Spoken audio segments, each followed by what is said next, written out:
How to be happy? I think this is one question every human being has searched for at least once in their lifetime, especially now in the world of social media. Everyone we look, people seem happy with perfect routines, perfect relationships, perfect skin, perfect lives. And when we watch those videos, it almost feels like everyone else has figured their life out except us. Even on my channel, when you watch my videos, maybe it feels like I'm always productive, calm, mindful, happy with my life. But in reality, that is just a few minutes from my entire day. There are days I feel lost, days I compare myself, days I feel disappointed in myself. And somewhere in between all this, the world keeps telling us if you buy this, you'll be happier. If you achieve this, then you will finally feel fulfilled. If you look like this, then people love you more. So many if and thens. So we keep chasing for a better form, better body, better life, and slowly happiness becomes a moving target. The more we run behind it, the farther it goes. That's when I came across this idea called the happiness trap. There is a quote by Russ Harris in his book, The Happiness Trap. He says, the harder we try to avoid suffering, the more we suffer. Most of us think happiness means a life with no pain, no failures, no heartbreaks, no anxiety, no bad days. But life doesn't work like that. You cannot build a life where nothing bad ever happens. And honestly, trying to avoid pain all the time is exhausting. Sometimes we think if this problem disappears, I will finally be happy. And then another problem comes. That is life. Real happiness is not about escaping the sadness, it's about learning to live even when life feels imperfect. Acceptance can change so much for us. Not giving up, not becoming negative, just accepting. Okay, this is what life feels like right now. And weirdly, that acceptance brings more peace than forcing happiness ever did.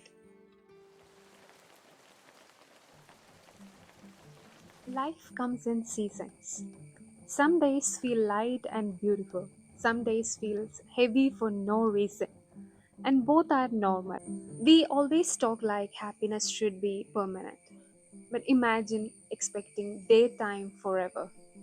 Night has to come too, right? You cannot always feel happy, but also you will not always feel sad. That's the comforting part. Feelings are temporary, and I think we suffer more when we resist emotions instead of experiencing them. Sometimes it's okay to sit with your sadness, to admit you are tired, to say, today is not a great day for me, because healing starts when we stop pretending.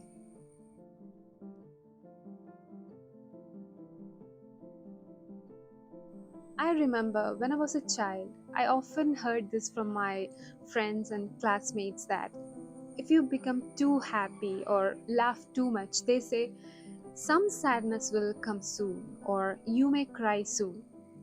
And I used to wonder why. Why does our mind naturally expect something bad after something good? Later, I learned that this is actually part of human psychology. Our brains are designed to notice danger more than peace. Negative thoughts stays longer. Embarrassing moments replay louder. Failure feel heavier than achievement. You can receive 10 compliments but your mind remembers that one criticism. And that's why thoughts can sometimes become suffering because we get trapped inside overthinking. We start telling ourselves, I'm not enough, I'm behind in life, everyone else is happier than me. But thoughts are not always truth. Sometimes they are just fear speaking loudly. Mindfulness can help with this. You don't have to believe every thought your mind says. You can Simply observe it and let it pass, like clouds moving across the sky. One thing that truly changed our perspective is gratitude. Not the toxic positivity, not forcing happiness. Just noticing what already exists in your life. Because many times we become so focused on what is missing that we ignore what is present. We think, I don't have any supporting friends, but maybe you still have a family who silently stand beside you. We think, I don't have enough money to start my dream, but maybe you already have a skill to begin something small. We think happiness is waiting somewhere far away, but sometimes happiness quietly exists in ordinary moments. A peaceful morning, a healthy body, a conversation with somebody you love, having food on table, being able to start again. And the scary thing is, the constant chase for more makes us blind to enough.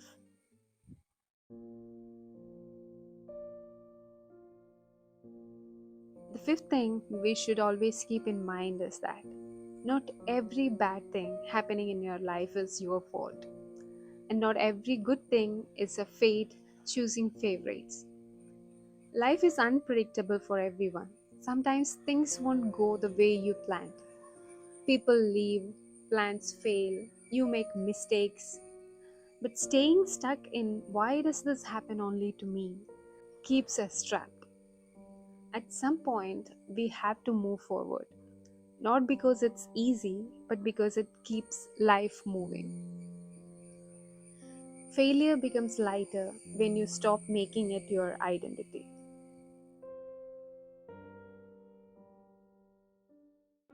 So, if you're constantly chasing happiness, maybe this is your reminder to pause.